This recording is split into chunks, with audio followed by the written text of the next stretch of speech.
And I'm thinking at some point I would like to, for example, monetize my podcast. And not that it's exactly the same, but there are strategies to raising money as raising sponsors and that type of thing as well. So when you're working with a candidate, I mean, in my mind, I'm thinking your candidates are more focused on their politics and their issues and initiatives and stuff. And they don't know how, maybe some of them are very charismatic and can seem to raise money quite easily. But generally speaking, do you have a lot of coaching you have to do with that? There's a lot of coaching throughout the process. So, sometimes I compare myself to kind of a college basketball coach, where I'm taking a few number of individuals who have a lot of skills.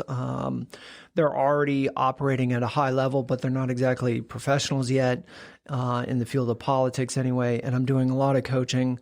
I'm often dealing with a lot of first-time candidates. So whether they're 25 or 55, they're not really that sophisticated in terms of what is required on a campaign. It is rare that I have somebody who's worked on other races, for example, as a volunteer or as a campaign manager or anything along those lines. Typically, these are people who want to help their community, and they want to hire somebody like me who can help them communicate their message to the right voters at the right time.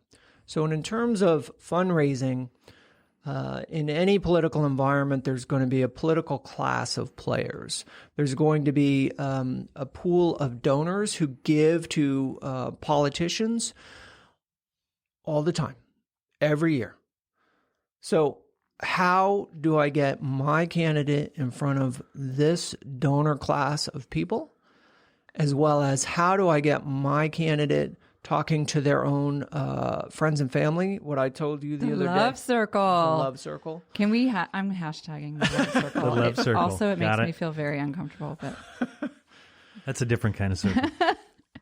So part of what I try and do with my candidates is I'm not means testing them in terms of, are they a successful business owner? Although that certainly helps.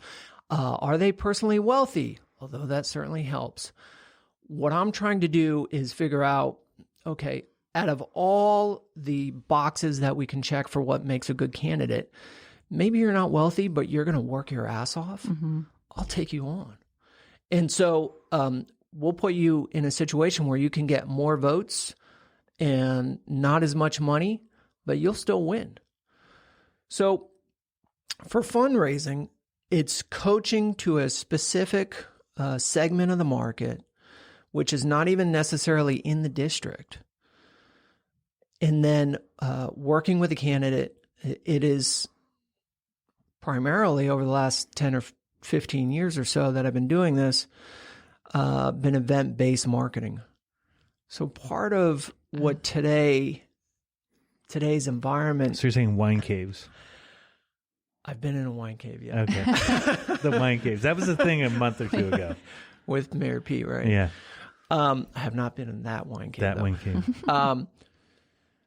How do we fundraise where donors want to have access to a candidate? Typically face-to-face, where there's no record of what's being said. And how do we provide a measure of that type of access when there's social distancing occurring? Oh, yeah. Interesting. So we're going to be looking at new ways to do this online and go from there. Live streaming. That feels like a record, Live though. streaming, yeah. I can feel the record there. The record, what do you mean? No, like somebody recording something or... Oh.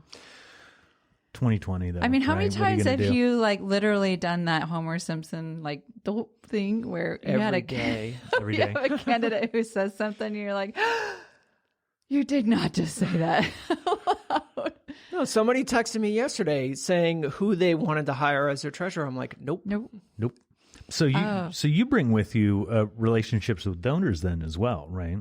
Yes. Sometimes you're fitting a candidate to a donor or vice versa. Yes. Wait, have you ever had a candidate or a potential candidate come to you and say, I want to work with you, and you had to say no because you were like, there's no freaking way he's going to win?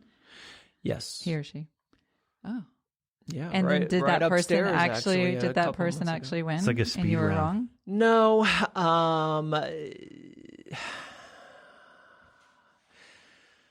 Well, the one that I can think of where he just had an election, he lost. And the writing was kind of on the wall. Yeah. So there was no communications director who was going to help that guy. Sometimes a candidate at some point I'm going to pull something out of him that he's right. not supposed to say. I will say that somebody out. I will say that sometimes a candidate is just not ready. Yeah. And so they need to ripen on the tree a little more. Then how do you explain the president right now? In what regard? Like, is he just As not in ready? not ready. I mean, the way I wasn't serious, but go ahead. The way I've talked to some other people about the current occupant is this is a first-time candidate. He's never held elective office for of anything. any sort. Dog catcher? Nothing. Nothing. So, that's where Republicans come from. They say, listen, he's learning on the job. He's learning a lot, blah, blah, blah. But after 3 years, I mean, come on, guys. That's the benefit of, I guess, low expectations too, right? Yeah. So he can say whatever he wants and everybody gives him a pass. But at whose expense? Everybody else is. I mean, this seems to me like not the job that you would want somebody to learn on the job, right?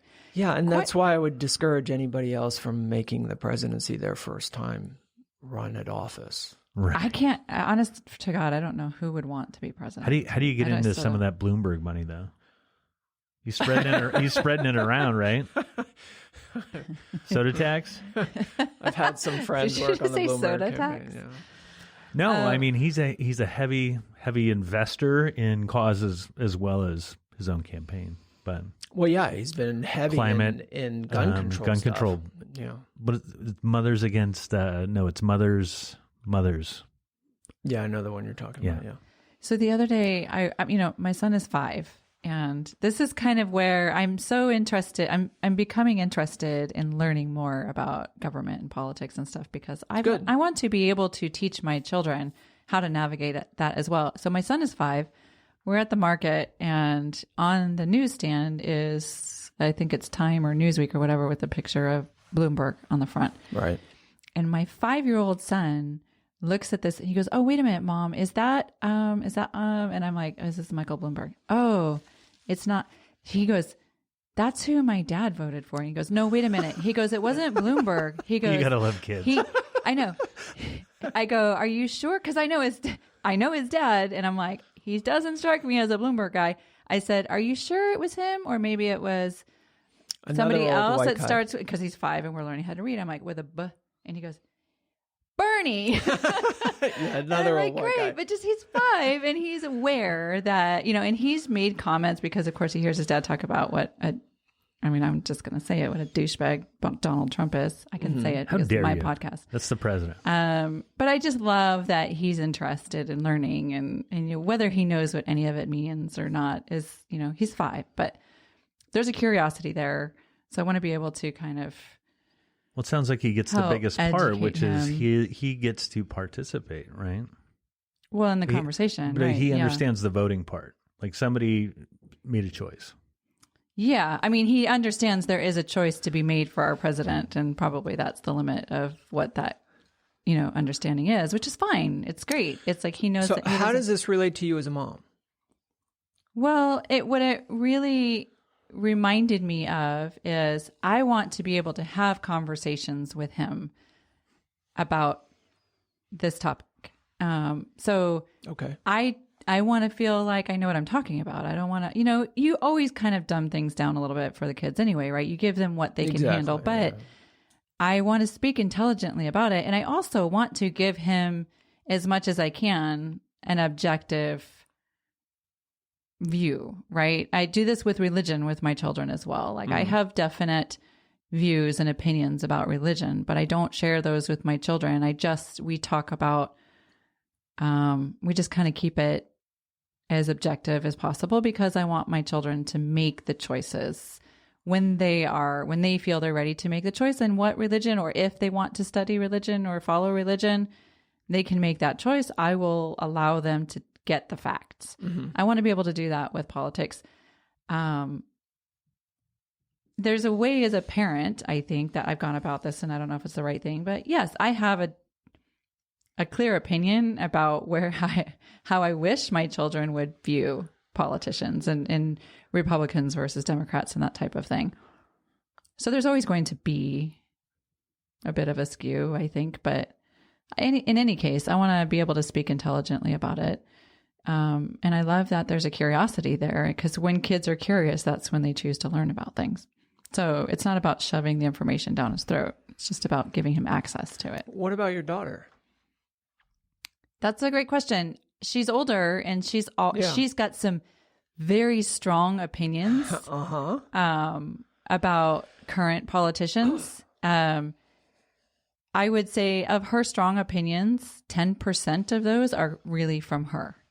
The rest of them are her father's opinions or opinions from students that she goes to school with whose parents have very strong opinions. That all seems natural to me. The thing that my wife and I talk about, because we have 3 daughters, is growing up with this misogynist in the White House. Oh, in the White House. Is so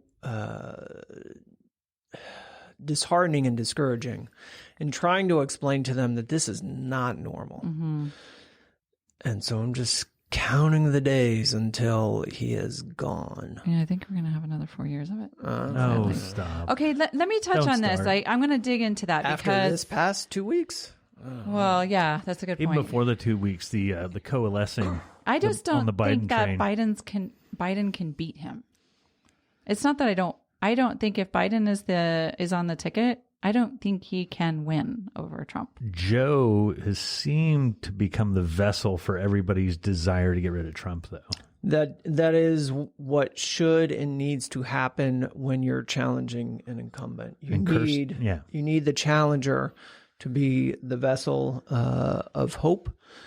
And Phil is making arm movements. No, but live on radio. That was like Obama, though. Obama, people saw in him what they wanted their president to be. I don't think a lot people of that. see that in Joe Biden. To some degree, yeah. Okay, but let's go back to your misogynist your point, because I have a very strong thing I want to say. Well, I'm trying to take a longer term approach to American history, which is obviously not pretty.